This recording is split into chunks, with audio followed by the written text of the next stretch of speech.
ಲಕ್ಷ್ಮೀ ಬಾರಮ್ಮ ಸೀರಿಯಲ್ ಮುಗಿದ್ರೂ ಕೀರ್ತಿಗೆ ನ್ಯಾಯ ಸಿಕ್ಕಿಲ್ಲ, ಸುಪ್ರೀತಾ ಬದುಕು ಸರಿ ಹೋಗಿಲ್ಲ, ಏನೆಲ್ಲ ಇನ್ನೂ ಬಾಕಿ ಇದೆ.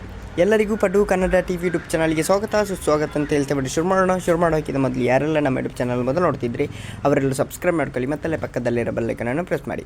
ಏಕಾಏಕಿ ಲಕ್ಷ್ಮೀ ಬಾರಮ್ಮ ಧಾರಾವಾಹಿ ಅಂತ್ಯ ಆಗಿದೆ. ಈ ಸೀರಿಯಲ್ ಮೊದಲಿನಿಂದಲೂ ಸಾಕಷ್ಟು ಕುತೂಹಲಗಳನ್ನು ಹೊಂದಿದ್ದು ಟ್ವಿಸ್ಟ್ ಇಟ್ಟುಕೊಂಡು ಮುಂದೆ ಸಾಗುತ್ತಿತ್ತು. ಈಗ ದಿಢೀರ್ ಸೀರಿಯಲ್ ಮುಕ್ತಾಯ ಆಗಿದ್ದು ಅನೇಕ ಪ್ರಶ್ನೆಗಳಿಗೆ ಉತ್ತರವೇ ಸಿಕ್ಕಿಲ್ಲ. ಸೀರಿಯಲ್ ಮುಕ್ತಾಯದ ಬಗ್ಗೆ ರಜನಿ ಪ್ರವೀಣ್ ಏನಂದರು? ನಟಿ ರಜನಿ ಪ್ರವೀಣ್ ಅವರು ಜೊತೆಗಿನ ಸಂದರ್ಶನದಲ್ಲಿ ಮಾತನಾಡಿದ್ದು, ನಮಗೆ ಸೀರಿಯಲ್ ಮುಗಿಯುತ್ತದೆ ಅಂತ ಕೊನೆ ಗಳಿಗೆಯಲ್ಲಿ ಗೊತ್ತಾಯಿತು. ನಮಗೂ ನಂಬಲಾಗಲಿಲ್ಲ. TRP ಚೆನ್ನಾಗಿದ್ದರೂ ಸೀರಿಯಲ್ ಮುಗಿದಿದ್ದು ನಿಜ. ಆದರೆ ಇದಕ್ಕೆ ಕಾರಣ ಏನು ಅಂತ ನಮಗೂ ಗೊತ್ತಾಗಲಿಲ್ಲ. ನಾವು ಏನಿರಬಹುದು ಅಂತ ಆಲೋಚನೆ ಮಾಡುತ್ತಿದ್ದೆವು ಎಂದು ಹೇಳಿದ್ದಾರೆ. ಪ್ರಪಾತಕ್ಕೆ ಬಿದ್ದು ಕೊನೆ ಉಸಿರೆಳೆಯುವ ಕಾವೇರಿ, ಸುಡೋಕೆ ಹೆಣವು ಸಿಕ್ಕಿಲ್ಲ, ಸುಪ್ರೀತಾ ಗಂಡ ಯಾರು? ರಜನಿ ಪ್ರವೀಣ್ ಮಾತನಾಡಿ, ನಾವು ಕೂಡ ಸುಪ್ರೀತಾ ಗಂಡ ಯಾರು ಅಂತ ತಿಳಿಕೊಳ್ಳೋಕ್ಕೆ ಕಾದೆವು.